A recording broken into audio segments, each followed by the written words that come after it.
Hi, I'm Dr. Karin Lubin, and welcome to Journaling Through the Seasons. Fascinating interviews to help open and soothe your mind, to expand your heart and soul into new possibilities for yourself, for your loved ones, and for the world.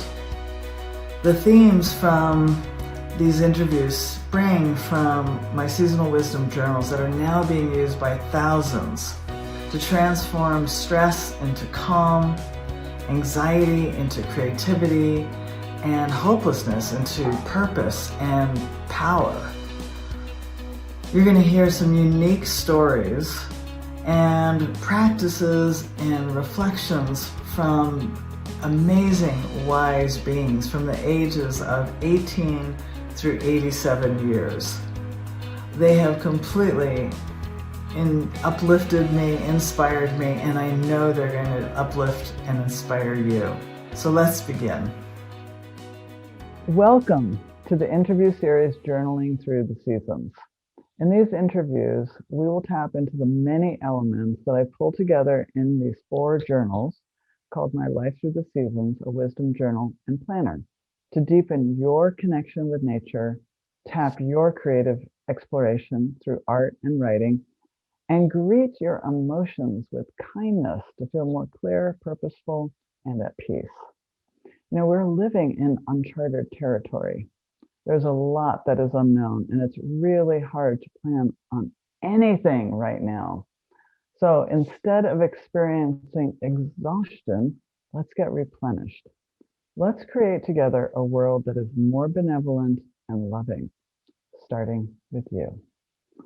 So I'd like to introduce to all of you that are watching this a dear friend and an amazing person who's been focusing on so many aspects and integrated them beautifully, Willamarie Moore. She is an award-winning educator in the museum world. She has written 2 highly acclaimed children's books, and she is a certified Iyengar yoga teacher for the last 11 years. Besides all of that, she is a lifelong journal writer. She's immersed herself in nature and aligned her diet and her personal care with nature's gifts. Now, on top of all of that, this is amazing to me. This is where Willamarie gets really creative. She is a life balance coach, and she's based her daily practices on writing, the art, yoga, and nature, and her own personal experiences of transition and transformation. She's developed a unique set of strategies to help people go way in to find the way out, to return to a state of balance, and to begin to navigate their own transitions and personal transformations. Wow, Willamarie, you are like amazing. You've got a lot going on here. I would love it. Thank you so much for being here. I really appreciate your time and your presence with us. So thank you, Willamarie. Well, thanks for inviting me. Yes, and I would like to just start out with, because you define going way in to find the way out. Could you just share a little bit about what that means for you? Yes, well, and thank you for that very thorough introduction that really kind of, summarizes my different areas of experience and expertise and passions. Being in those 4 realms of writing, art, yoga, and nature. And essentially over the decades, I started to notice a common thread, a sort of a common denominator among all of these practices that I was doing in different areas of my life. I wake up every morning for decades and I would write 3 pages, according to Julia Cameron's process, the artist way. Yeah. Just became, just this lifelong habit, starting in my 20s. And naturally, I should say, starting in my 20s, I discovered Natalie Goldberg and writing down the bones and this whole notion of just free writing. and just getting your thoughts out on paper, even if they felt like junk, to kind of purge the mind and cleanse and clear, and then to be able to start going deeper in thinking and reflecting and processing thoughts through writing. And so really, since my teenage years and deeply in my 20s when I lived in Japan, this was a very important practice of mine. And then when I discovered Julia Cameron's The Artist Way, it just fit right in.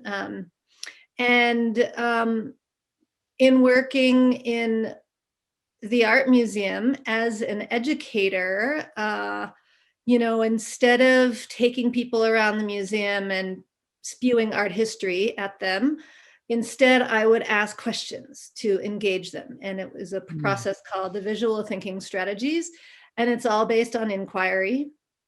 And again, it's pausing, looking deeply, reflecting on what you're seeing and sharing your observations. And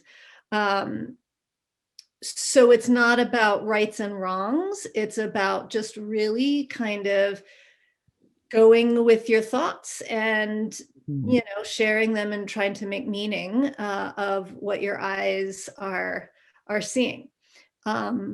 And then when I got deeply into Iyengar yoga, this is a particular form of yoga that is also, I would say, inquiry based, where you learn how to, bring your body into the proper geometry of particular poses. You receive the benefits of that geometry. And Mr. Iyengar would say, once you get yourself into the pose, that's when yoga begins, because then you can start inquiring, what is going on here? What happens if I do this? What happens if I do that? It's exploration, it's experimentation, and it's going deeper through the physical body. And then of course, being in nature, just always immersing myself in nature always felt so healing and nourishing, and allowed me different perspectives to kind of just get out of, the worrying, stressed mind. And so I noticed these parallels, that there was an aspect of mindfulness and inquiry in each one of these areas that was so important to me, that was some aspect of a daily practice for me. So essentially, when I realized it was time to leave the 9-to-5 world and to strike out on my own, it just made sense to kind of put all this together and offer it for other people, to bring balance into their life and to navigate transition and transformation. So.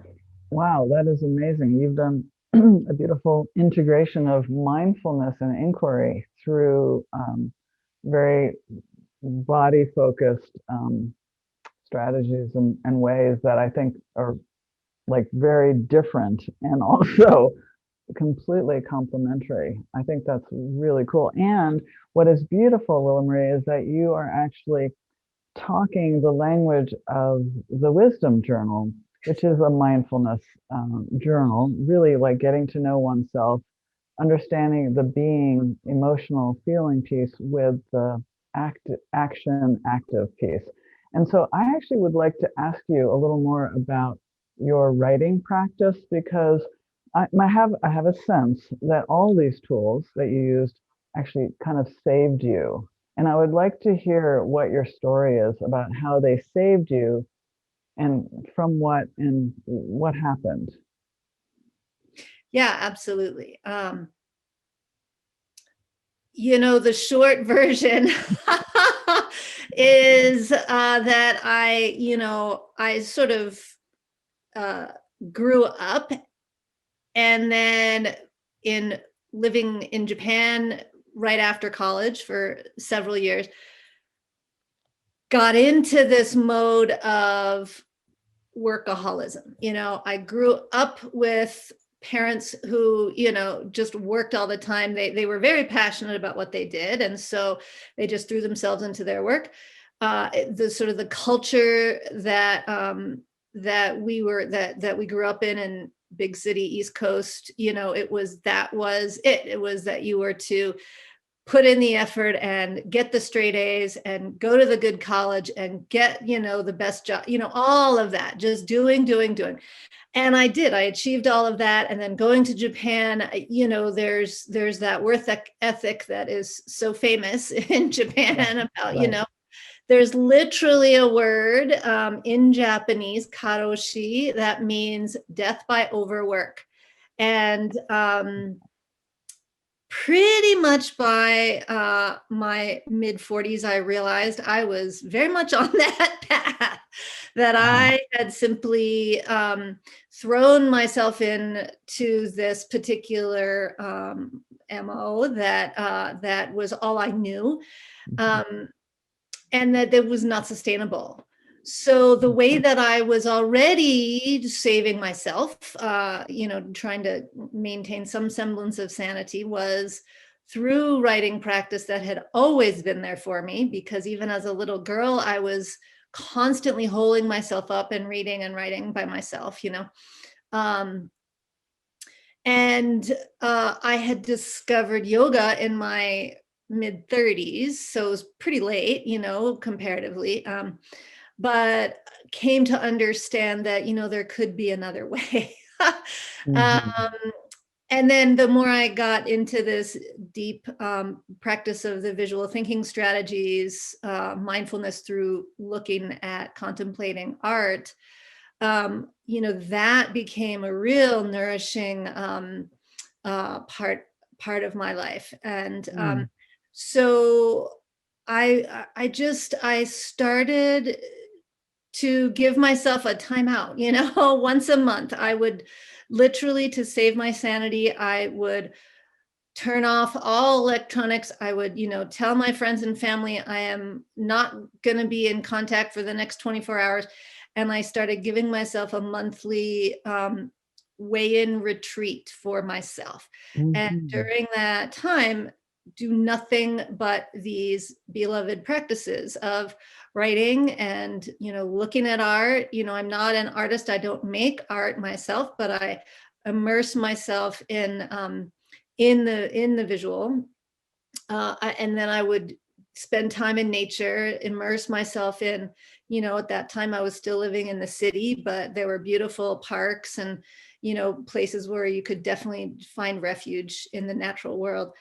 And I, of course, practice yoga, which was a daily thing by then. So I would just kind of refuel and nourish myself through these WAYiN practices at least once a month. And it was so incredibly transformative. I started to understand that, like, I'm not the only one who needs this. And people, could really benefit. And so when I finally just left the 9-to-5 world, it was my mission to then be able to offer these kinds of things to people who needed them and who are interested. So could you share a couple of tips to help our listeners how to journal or do art? Because there is some, coloring meditations within the seasonal journal, but to help them deepen their connection and awareness to themselves and to the natural world. I'm curious what you might share as some deepening tips. Well, having spoken about inquiry, to me, it's all about the questions. And so what I love about your journal that I have right here, right, is the prompting questions that you offer. And that's exactly what I offer to my clients as well, is meaningful questions that actually, invite people to look in a different way at something that, they might see every day, like the sun or the moon or that tree just outside the front door, or the view if you get to go up on the mountain, so it's about pausing and reflecting on a particular question that is meaningful to you. And so often kind of the practice of writing itself is a way to process and make meaning. And Yeah. so that's just why, I feel like what you're doing in this journal and what I've been doing, all these decades in my own practice is one and the same. It's,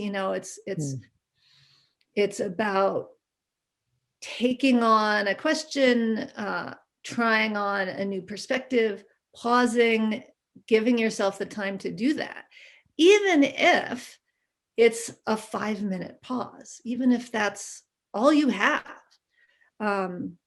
That's enough. One of the teachings that one of my yoga teachers said that sticks with me and applies to everything as far as I'm concerned is only 5 minutes a day, but consistently every day is so much better than trying to do, an hour that you won't be able to do every day, that then only comes once a month or something, but just little bits in a consistent way actually then builds on itself. And that's what I always say as well to my own students and clients is practice gets practice. Yeah. So I love how you just affirmed the daily practice of the writing, of the inquiry, of the going within. And actually, I want to ask you, because you are really a writer. I mean, I've read your stuff and I love how you write, because you actually write with the intention of learning about nature, but then you're connecting to nature. So how has even writing about nature or helping others connect to nature, how does that help you? Because I know there's always a give and a take, right? So how does it support you? Well, first of all, it's such an important reminder that, just that you are a small self in a much bigger ecosystem. And I learned this the very first time I traveled through Southwest China, and I was struck by this mountain vista that I had never, seen that kind of thing before in my entire life. And I realized just how small I was. And I realized that all these problems, I was in my 20s, and all these worries and concerns that I was carrying around with me were so meaningless compared to the majesty of these mountains. And so that sticks with me as a perspective shifter. And now that I live in the Southwest at the base of the Rocky Mountains, I get access to that, and I am able to, kind of get out of my own head and go up in the mountains. It's only 15 minutes from my house, and I can all of a sudden have vistas of, 200 up to 200 miles away, right? And you just realize, okay, that conversation that happened, what that is so not important in the grand scheme of things. So just for me, like vistas is a big one. Although I also have to say I love the water and ocean, and rolling waves is another huge powerful aspect of nature for me, because again, it's like realizing, oh yeah, a wave comes in and then it goes out, and then it, and it just washes things away, and nothing is permanent. And that's so incredibly reassuring, It is actually what you're reminding me of is how I see nature and the seasonal shifts as a model of resiliency. And what you're talking about with the waves is another form of resiliency. It's like it's going to, the size of the waves might change, and there are always going to be these waves. So there's this inner strength that what I'm hearing you tapping into, this inner strength, which is also modeled outside by waves, trees, vistas. and you're seeing that larger perspective. I think that's beautiful. Do you see that as, do you see nature as a model of resiliency for you? And if so, how?